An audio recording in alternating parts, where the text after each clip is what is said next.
This is part 2 of Unit 3 of EMS 189 on the skeletal system.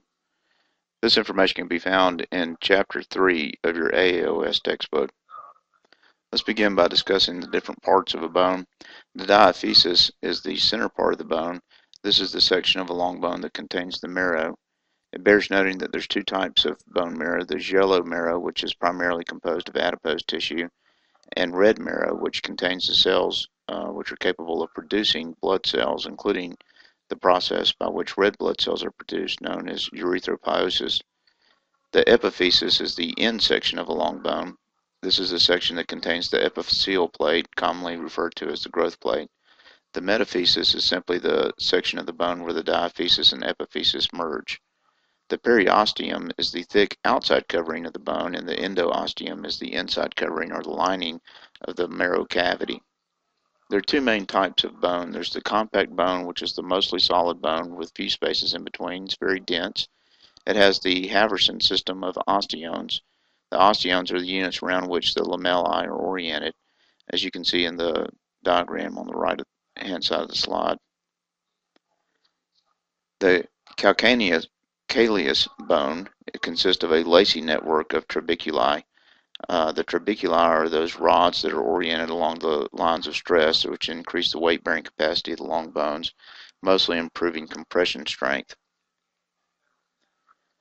Talk a little bit about bone growth. There's two different types of bone growth. There's appositional bone growth and endochondral growth.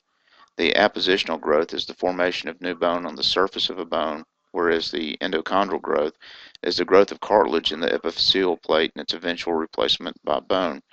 The process by which cartilage is converted into bone is called ossification. Bear in mind that bones remodel throughout the entire lifespan of an individual.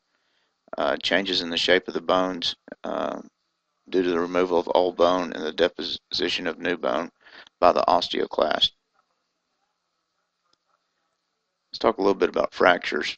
Fracture by definition is a break or a crack in a bone. We can classify fractures in several different ways. Probably the easiest way to classify fractures is by opened or closed.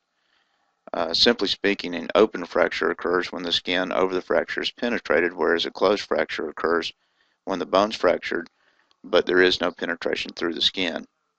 Here's a graphical depiction of the differences in seeing the open fracture, the bones coming through the skin, whereas in the closed, the bone's fractured, yet the skin remains intact. There are several different types of fractures that we can classify based on how the bone is damaged and the mechanism of injury.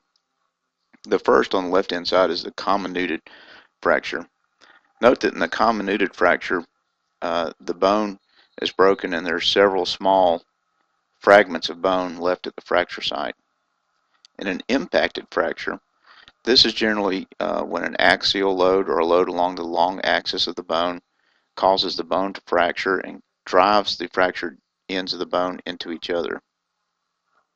A green stick fracture, as depicted here, occurs primarily in pediatric patients whose bones are far more flexible than adult patients. In a green stick fracture, the fracture results after the bone has, if you will, been bent to a large degree. This produces a characteristic fracture pattern known as the green stick fracture. In an oblique fracture, the fracture occurs in a line which is not perpendicular to the long axis of the bone, but rather at a diagonal as shown here. A spiral fracture occurs when one end of the bone has a torsion applied to it relative to the other end. So when the bone is twisted, it cracks in a spiral-like fracture and results in this pattern of fracture along the axis of the bone. A transverse fracture occurs when the fracture is completely perpendicular to the long axis of the bone. A torus is a bump on a bone. This is often seen in pediatric patients. The torus fracture is indicative of a force being applied to the bone where a clean fracture did not occur. The torus results from the repair process of the bone we'll talk about here in just a minute. A segmental fracture is when a bone is broken and there's three or more separate pieces of bone remaining after the injury, which are not connected to each other. As you see here, there's 1, 2, and then 3. Um, here's some explanation of these fractures in written format.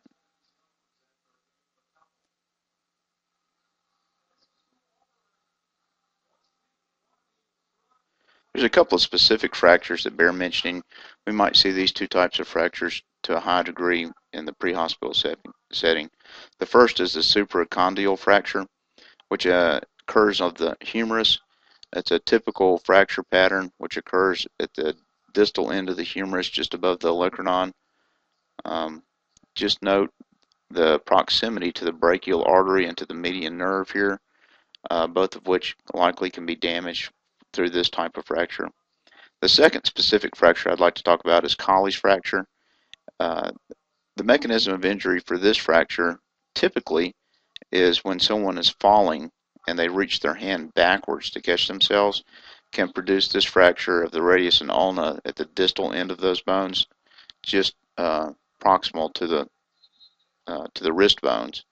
When you view a Colles fracture from the lateral aspect, it gives the same profile as the lateral aspect of a dinner fork. It's a common fracture. You see this a lot of times at skating rinks. Also be aware that the radial artery comes just past this site, and also there's a potential here for damage, physical damage to the radial artery. This slide depicts several different types of femur and femur head fractures. It's not necessary for you to memorize each of these specific types of femur fractures. I show this to you because really one of the most common types of femur fracture is this subcapital fracture. Oh, let's get back to it. The subcapital fracture here. Another type of fracture here is when the proximal end of the femur actually has a transverse fracture, and that's shown in the subtrochanteric fracture here. If I were to ask any of you how we would manage a femur fracture in the pre-hospital setting, you would probably pretty readily reply that we should apply a hair traction splint. But please notice that the subtrochanteric fracture, is the only fracture depicted which would benefit from a hair traction splint. This slide depicts different types of facial fractures. Facial fractures can be classified by the Lefort system.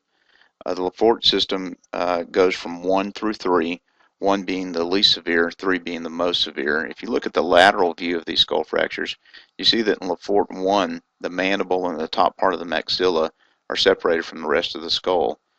Lefort 2 involves more of the facial bones, whereas Lefort 3 actually detaches the entire face from the skull. A tremendous amount of force and the mechanism of injury is required for any of these types of facial fractures, so you should always be cognizant of other injuries caused by the same mechanism of injury, which may be more life-threatening than the facial fracture. Also, of course, any facial fracture, we're going to be concerned with airway compromise. Airway is going to be our top priority in the management of any of these fractures. The repair process of fractures is fairly complicated. Within days of the fracture, fibroblasts secrete proteins and collagen to form a network of connective tissue between broken bone ends. The chondroblasts produce cartilage within the network. That cartilage eventually remodels through ossification into bone. The osteoblasts from surrounding normal bone invade the area and form the cancellous bone trabeculi. Bone remodeling occurs and cancellous bone is replaced by compact bone. Usually 4 to 6 weeks is the period after the initial injury before healing is complete. This time is going to depend on the mechanism of injury, the degree of physical damage to the bone, and the physiological state of the patient at the time of injury. A callus is what's a term used to describe the zone of repair on the bone. This is a graphical depiction of the process of bone repair as it goes from initial fracture all the way to the formation of an external callus.